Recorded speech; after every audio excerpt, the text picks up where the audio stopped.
el día que mi vida cambió.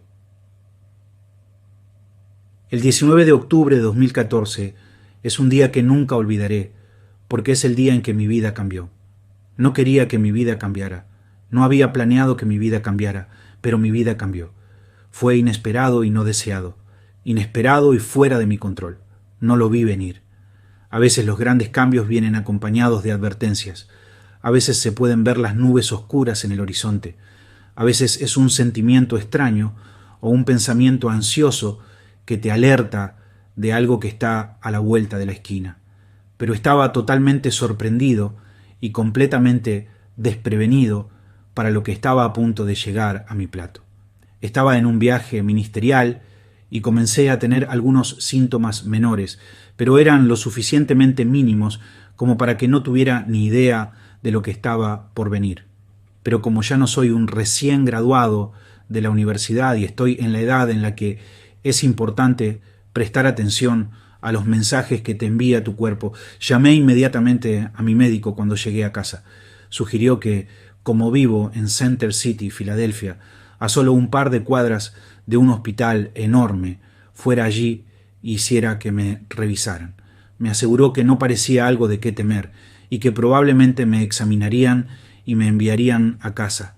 El día siguiente era domingo, así que el plan era que Luela, mi esposa y yo iríamos a la iglesia, comeríamos algo después y luego caminaríamos hasta el hospital. Estábamos tan relajados con todo el asunto que nos detuvimos en un Starbucks del vecindario en el camino. Nos registramos en la sala de emergencias del Hospital Jefferson sabiendo que nos esperaba una larga espera y nos acomodamos para ver a los Philadelphia Eagles. Me senté allí más impaciente por ser atendido por un médico que ansioso por lo que me dirían. Finalmente me llamaron y me pidieron que describiera mis síntomas mientras me tomaban los signos vitales. No pasó mucho tiempo antes de que hubiera 4 médicos de diferentes departamentos en la pequeña sala de emergencias. Pregunté qué estaba pasando, pero nunca obtuve una respuesta directa. A mi izquierda escuché a 2 de los médicos que hablaban de diálisis. No tenía sentido para mí. Pensé, ¿de qué diablos están hablando? No parecía posible que estuviera tan enfermo. No me había sentido enfermo. Esa semana había hecho mi sprint diario habitual en bicicleta de 10 millas. Acababa de hablar durante 6 horas durante el fin de semana, con toda la energía que siempre tengo. Pensé que debían tener un cuadro erróneo, que debían estar observando los síntomas equivocados. Pero esos médicos no estaban en la sala de examen equivocada, y en un instante me estaban realizando procedimientos dolorosos y en poco tiempo fui admitido para lo que se convertiría en una estadía de 10 días. Fue confuso y desconcertante, por decirlo menos. No entendí lo que estaba pasando. Lo único que sabía con seguridad era que una tarde tranquila de repente se había vuelto muy seria y muy dolorosa, pero no tenía ninguna preparación para lo que estaba por suceder a continuación. Casi inmediatamente, después de llegar a mi habitación del hospital, sentí un espasmo en todo el cuerpo. Nunca podré describírtelo adecuadamente. Este era un dolor como nunca supe que existía, y durante los espasmos el dolor se concentraba en el área de mi ingle, donde sentía como si alguien me hubiera clavado un cuchillo. Los espasmos llegaban con ferocidad cada 2 o 3 minutos, y cuando llegaban, gritaba. Cuando tienes miedo, a veces gritas pidiendo ayuda porque esperas que alguien te escuche y venga al rescate. Estos no fueron ese tipo de gritos. El dolor era tan intolerable que de mí salían gritos involuntarios, y entre gritos lloraba desesperado diciendo, «¡Dios, ayúdame! ¡Dios, ayúdame!». Fue aterrador atravesarlo. No tenía miedo del día siguiente. Estaba aterrorizado por los siguientes 5 minutos y la tortura que traerían los espasmos.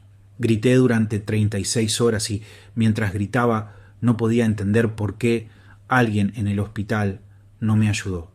No podía entender por qué no hacían algo para aliviar mi dolor. Una enfermera me dijo que no dejara que mi cuerpo se tensara cuando llegaran los espasmos, porque eso los empeoraba. Bien podría haberme dicho que saltara sobre la luna.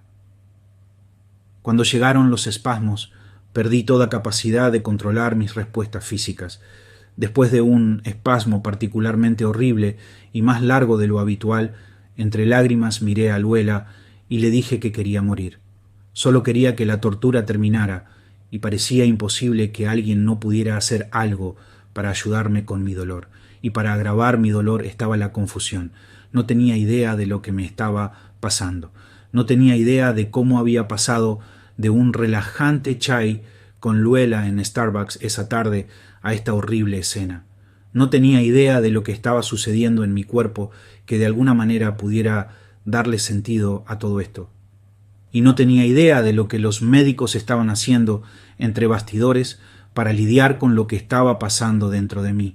Lo repentino e irracional de todo esto hizo que lo que estaba experimentando fuera aún más difícil. Quería que todo terminara y no me importaba cómo. En uno de esos momentos en los que lloraba, preguntándome por qué nadie hacía nada para aliviar mi dolor, mi hijo Ethan dijo: «Papá, en este momento no están preocupados por tu dolor, están preocupados por salvarte la vida. Cuando estés estable, te darán algo para el dolor». Esas palabras fueron de enorme ayuda, y sí llegó un momento en que me dieron algo para aliviar el dolor de esos espasmos. Lo que pensé que sería un chequeo se convirtió en una estancia hospitalaria de 10 días, y durante los primeros días no sabía a qué me enfrentaba. Sabía que algo andaba terriblemente mal, y por eso Steve, quien maneja mi vida ministerial, comenzó a cancelar los próximos eventos ministeriales. Me quedé en la cama, exhausto, desanimado y en constante malestar. Me habían insertado un catéter y sangré dentro del catéter durante los 10 días completos, a veces expulsando dolorosamente coágulos de sangre bastante grandes. ¿Cómo me había enfermado tan rápido? ¿Qué estaba mal y cómo se solucionaría? ¿Estaba en las manos médicas adecuadas? ¿Cuánto tiempo estaría en el hospital? ¿Cómo alteraría todo esto mi vida? ¿Qué impacto tendría en mi ministerio? ¿Qué significaría para Luela y mis hijos? ¿Qué demonios estaba haciendo Dios? Estas fueron algunas de las preguntas que resonaban en mi cerebro mientras yacía en esa cama sangrando en una bolsa. Aproximadamente al tercer día, el médico especialista en riñones que había sido asignado a mi caso vino y me informó que mis riñones habían sufrido daños importantes. Más tarde, supe que cuando llegué al hospital estaba en insuficiencia renal aguda. Si hubiera esperado entre 7 y 10 días más, mis riñones habrían muerto y no estaría escribiendo este libro. Fue impactante e irreal escucharlo. Entré al hospital con la identidad de un hombre sano. Esa semana había hecho mi rutina de ejercicios. No me había sentido mal, pero yo era un hombre muy enfermo, con un diagnóstico muy grave que cambiaría mi vida para siempre. Me sentí vulnerable y pequeño de una manera que nunca antes había experimentado. Me atormentaba la idea de que podrían estar sucediendo otras cosas en mi cuerpo que no conocía. No había pensado en la muerte hasta ahora, pero ese pensamiento ahora estaba conmigo todo el tiempo. Nunca había pensado en vivir a largo plazo con una enfermedad o los efectos de un daño importante a un sistema muy importante de mi cuerpo. Me preguntaba si podría continuar haciendo lo que Dios me había llamado a hacer, y si no podía, ¿qué haríamos? ¿Cómo viviríamos? Clamé pidiendo ayuda a Dios con esas mismas palabras, porque estaba demasiado conmocionado y confundido para saber por qué orar. Me aferré a sus promesas. Intenté predicarme a mí mismo sobre su presencia, pero fue difícil.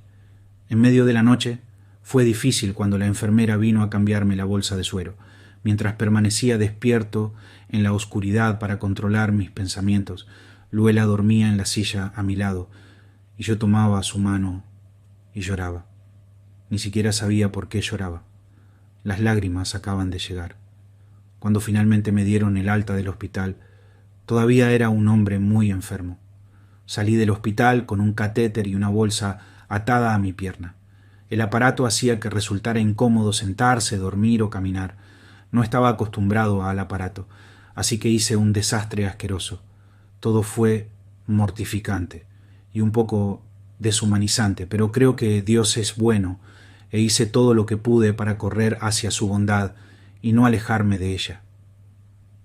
A medida que fui fortaleciéndome, viajaba a conferencias para hablar con la bolsa atada a mi pierna y con el miedo cada vez mayor de no tener fuerzas para aguantar todo el fin de semana. Durante la primera cita con mi médico posterior al alta hospitalaria, me informaron de la gravedad del daño renal y me dirigieron al nefrólogo que se encargaría de mi atención de seguimiento. Cuando visité a mi nefrólogo me dijeron que había perdido el 65% de mi función renal y que el daño no podía revertirse. Salí de esa cita agobiado por la larga lista de efectos que cambian la vida debido al daño renal. No sabía que no estaba al final de mi sufrimiento físico, sino al principio. Poco después, me informaron que necesitaba una cirugía bastante importante. Esto, a solo pocos meses después de que me dieran el alta del hospital, fue un duro golpe. Recién había comenzado a escalar mi camino de regreso a mi vida ministerial y estaba a punto de ser derribado físicamente otra vez, y mi vida ministerial se interrumpiría nuevamente. No se puede pasar por cosas como estas sin preguntarte a la vez qué está haciendo Dios y sin al menos sentirte tentado a dudar de su sabiduría, bondad y amor. Enfrenté esas tentaciones, pero no dejaría que mi corazón llegara allí. Me aferré a las promesas de Dios incluso en medio de la desilusión y la confusión, pero fue muy desalentador. Luché con la aparente irracionalidad de todo esto. ¿Cómo tendría sentido que en el momento de mi mayor influencia ministerial me volviera más débil que nunca? Después de la cirugía, una vez más pensé que estaba en el camino hacia la recuperación de mi vida normal, pero la recuperación no era el plan. Aproximadamente 3 meses después de mi cirugía y de mi segunda estadía en el hospital, me informaron que necesitaría otra cirugía. Se había formado tejido cicatricial que ponía en riesgo mis riñones, y como no me quedaba mucho riñón, la cirugía era esencial. El día de mi segunda cirugía me despertaron alrededor de las 4:30 de la mañana para ir al hospital a prepararme para la operación. Estaba ansioso por la cirugía, pero al mismo tiempo desanimado por las perspectivas de sus efectos. Sabía que me derribaría físicamente y tendría que empezar el proceso de recuperación de nuevo. Sabía que mi vida y mi ministerio quedarían en suspenso nuevamente, y supe que no tenía poder alguno para evitar que todo eso sucediera. El sufrimiento físico expone la ilusión de autonomía personal y autosuficiencia.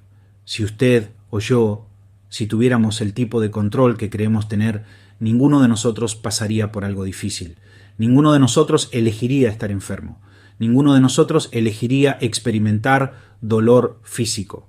A ninguno de nosotros le gusta la perspectiva de estar físicamente débil y discapacitado. A ninguno de nosotros le gusta que nuestras vidas queden en suspenso. El sufrimiento físico te obliga a afrontar la realidad de que tu vida está en manos de otras personas. Te recuerda que eres pequeño y dependiente, que cualquier pequeña porción de poder y de control que tienes se te puede quitar en un instante. La independencia es una ilusión que rápidamente queda expuesta por el sufrimiento. Descubrí que lo que estaba pasando no solo era desalentador en muchos sentidos, sino también profundamente humillante. Mi debilidad me permitió ver y admitir cosas que nunca antes había enfrentado en mí mismo. Mi enfermedad redefinió quién pensaba que era y qué pensaba de mi caminar con Dios. Déjame explicarte. Durante estos meses me enfrenté a la realidad de que mucho de lo que pensaba que era fe en Cristo, en realidad era confianza en mi condición física y orgullo por mi capacidad productiva. Siempre había tenido mucha energía y estaba bastante bien físicamente para mi edad. Nunca recuerdo haber estado demasiado cansado, nunca necesité dormir mucho y siempre pude ser productivo. Solía decir con orgullo que Dormir era una interrupción necesaria para un día que de otro modo sería menos productivo. El sufrimiento tiene el poder de exponer aquello en lo que has estado confiando todo el tiempo. Si pierdes la esperanza, cuando tu cuerpo físico falla, tal vez tu esperanza no estaba realmente en tu Salvador después de todo. Fue una lección de humildad confesar que lo que pensaba que era fe era en realidad autosuficiencia. Pero Dios aún no había terminado conmigo. Al contrario de lo que esperaba y habría planeado, no había terminado con la cirugía ni con las estadías en el hospital y la vida suspendida que vendría después. Casi 4 meses después, con un cuerpo que aún no se había recuperado por completo, me encontré nuevamente en cirugía. Se había desarrollado más tejido cicatricial, creando más bloqueos y poniendo mis riñones en riesgo una vez más. Cada cirugía fue seguida por un cateterismo y esa bolsa otra vez adherida a mi pierna. Cada cirugía resultó en mucho dolor, debilidad profunda y noches de insomnio. Cada cirugía estuvo acompañada de la batalla espiritual del corazón y la mente.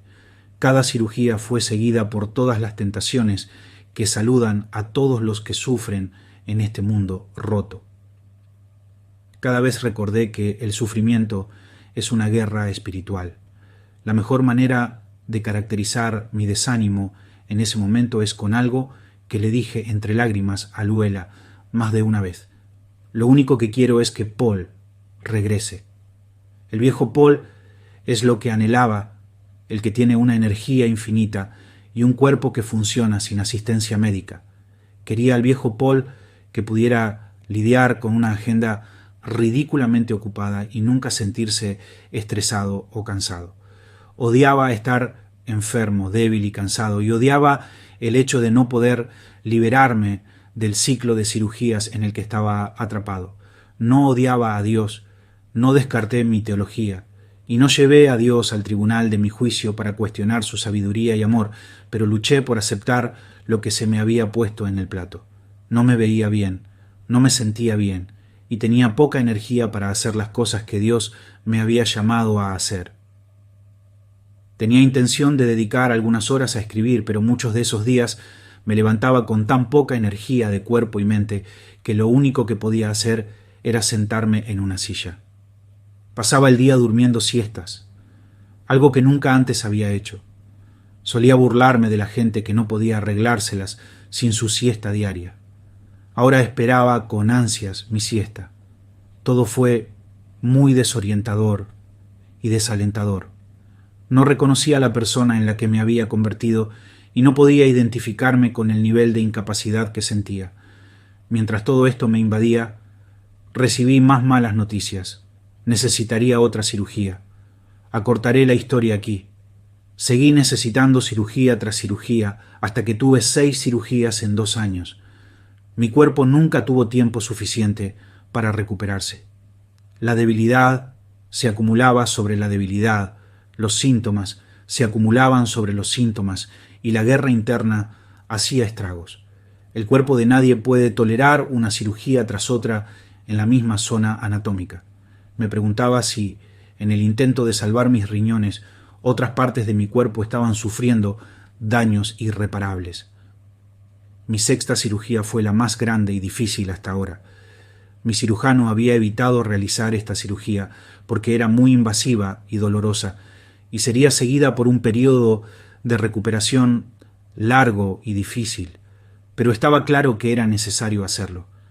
Fue muy difícil y doloroso y me dejó esencialmente confinado en casa durante 2 meses. Todavía no sé a qué me enfrento físicamente. Han pasado 6 meses desde esa última gran cirugía y mis síntomas son lo más manejables posible en este momento, pero he quedado como un hombre físicamente dañado. Nunca más podré hacer el ministerio como lo había hecho durante años. Nunca más tendré la energía que alguna vez tuve. Siempre estaré limitado por los resultados de un daño importante a un órgano esencial. Y dado que mi ministerio fue financiado en gran medida por conferencias de fin de semana, mi sufrimiento físico ha traído consigo tensiones financieras para mí y mi equipo ministerial. Hemos tenido que tomar decisiones difíciles, decisiones que ninguno de nosotros quería tomar. Hemos tenido que hacer preguntas difíciles que nunca pensamos que tendríamos que hacer. Hemos tenido que confesar nuestra dependencia de Dios de maneras más profundas como lo no había hecho antes. Y hemos tenido que agradecer a Dios por una nueva normalidad que nunca hubiéramos elegido para nosotros mismos. ¿Por qué empezar este libro con mi historia? El sufrimiento nunca es abstracto, teórico o impersonal. El sufrimiento es real, tangible, personal y específico. La Biblia nunca presenta el sufrimiento como una idea o un concepto, sino que lo presenta en el drama sangriento de las experiencias humanas reales. Cuando se trata del sufrimiento, las Escrituras nunca son evasivas ni cosméticas en su enfoque. La Biblia nunca minimiza las duras experiencias de la vida en este mundo terriblemente quebrantado y, al hacerlo, nos obliga a salir de nuestra negación y a acercarnos a la honestidad humilde. De hecho, la Biblia es tan honesta acerca del sufrimiento que cuenta historias tan extrañas y oscuras que si fueran un video de Netflix probablemente no las verías. Las Escrituras nunca menosprecian al que sufre, nunca se burlan de su dolor, nunca hacen oídos sordos a sus gritos y nunca lo condenan por su lucha. Presenta al que sufre un Dios que comprende, que se preocupa, que nos invita a acudir a Él en busca de ayuda y que promete algún día poner fin a todo sufrimiento de cualquier tipo de una vez por todas. Debido a esto, la Biblia, si bien es dramáticamente honesta acerca del sufrimiento, es al mismo tiempo gloriosamente esperanzadora. Y no se trata solo de que la Biblia cuente la historia del sufrimiento de manera honesta y auténtica. También nos da una esperanza concreta y real. No tenía ningún interés en escribir un libro que esencialmente expusiera una teología teórica del sufrimiento, porque creo que habría sido un manejo no bíblico de lo que la Biblia tiene que decir sobre el sufrimiento.